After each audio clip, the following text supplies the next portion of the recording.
as I've said to you before, it looks dark in here. It isn't. It's just gone midday. But back in the sewing area, back upstairs. Now, I've got these old jeans that sort of faded out, which is lovely. And they don't fit anymore. So I'm going to use them up. I've told you before, I've never done any quilting before. So I've cut out what you can hear in the background is me Christmas music downstairs. It's keeping Mason occupied because this is his time for being by himself in the kitchen. Right, I've done 11-inch square. Now, I've got some of this wadding, I think it's called, to act as an insulation for me. Now, it doesn't iron on or anything like that, but I was going to do a folding one that the lady on the Cat Lover channel did. But with me wanting to do other quilting this year, I thought, good thing to get me into it. So I saw this one and I thought, I'll have a go at making it myself. See how it works out. So, I've got this wadding, and you can base stitch it on, but no, because it's going to be quilt as you sew. So all the sewing I'm going to be doing on it will actually hold it all together. So I'm just going to pin this all on until I've got rows of stitches holding it. So sorry about the sniffles, I've got a bit of a cold. So I'm laying them out. I've got just little bits and that, and I'm just going to stitch it on.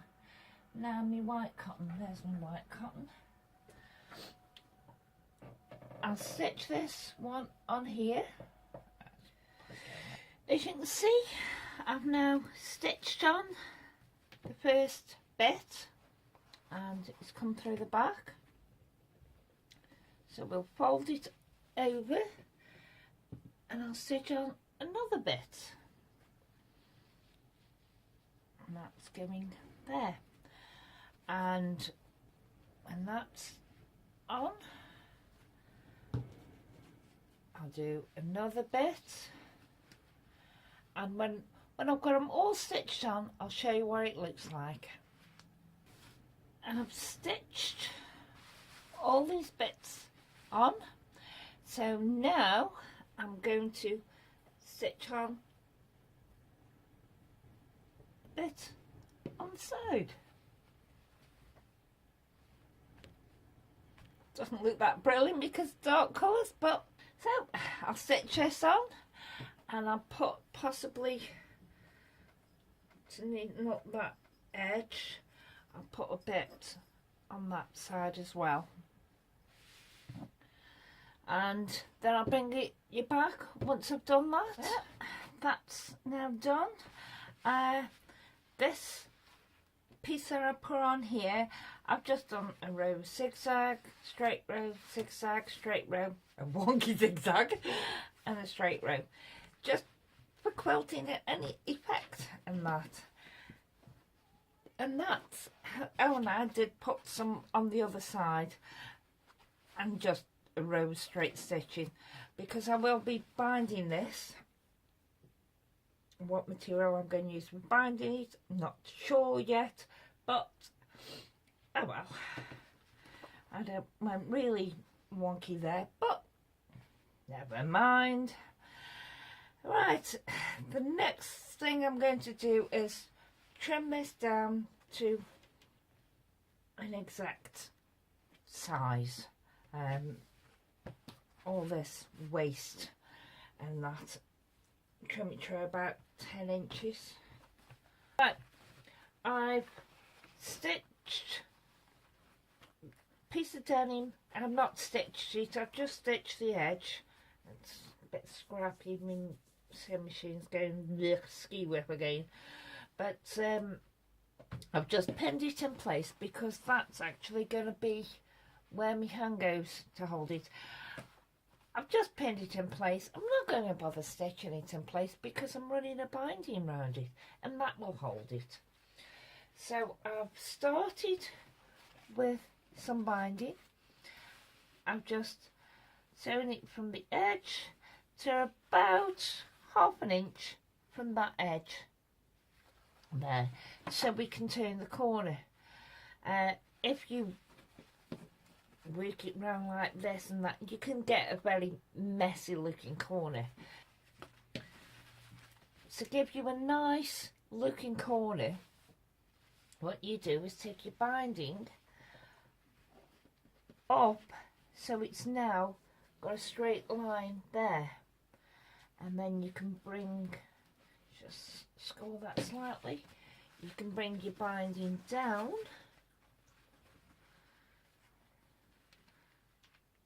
so it sits there nice on the corner. Pin it in place because I don't want it to move on me. And with this being denim, I have bent a few pins. So now we can just carry on down here with this binding.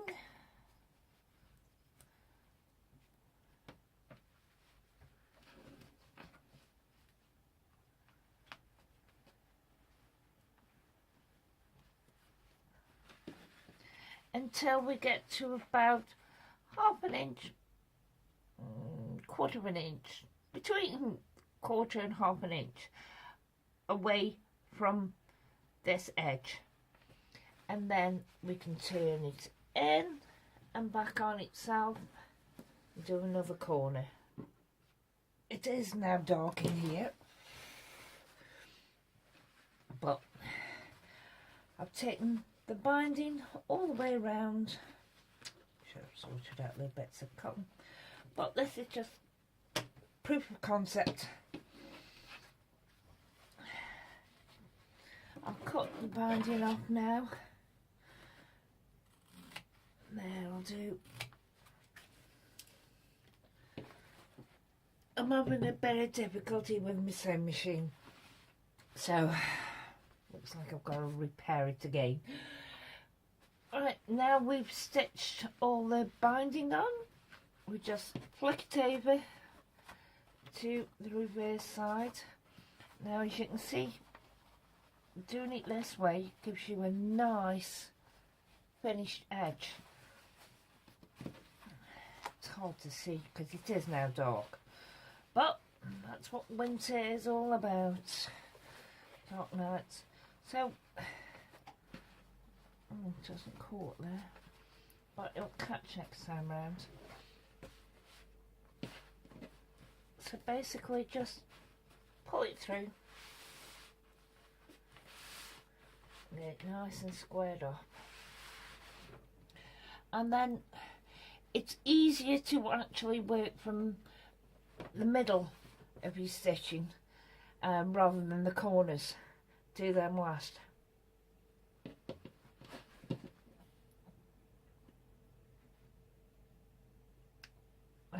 I normally have pins in my mouth, but I can't talk with pins in my mouth. So you've got your binding there, just fold it in half and then bring it down over. Now, as I told you, something going wrong with my sewing machine here. It's the stitching is, but that's the line of stitching that holds this binding in place. So if you're bringing your binding over that line of stitching, you know when you stitch on the right side, you're going to be picking up the material. Now, bend some pins. I need those clips for this because it's too tough for pins to go through. Yay! Gone through. And just go round, bring it down, and pin it in place. And when I've done that, I'll show you what I do with the corners. Right, now the bent pin through. Now the corners, just do a bit of picking around and you will get a nice corner there. I should have got a pen and mind.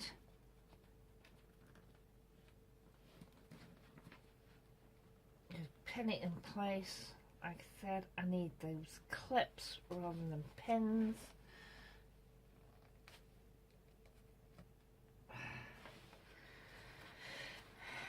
That's just holding it in place when it's in the same machine. I can guide it better. I'll guide that when it's under the machine. But that is my oven glove. It's proof of concept. See if it works, see if I can do it, which I proved I can do. Not necessarily simple, but I'm surprised how easy I found it. I'm just pinning it. If I can get the sewing machine sorted out, I will top sew it. But if I can't, I'm just going to hand sew all the binding down. And that'll finish it off better. I think a top sew would be better still, but it'll finish it off nice. But that gives you an idea. I'm going to make a few of them.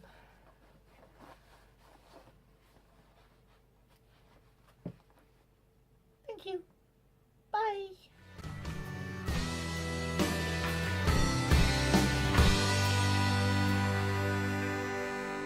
It's a perfect situation.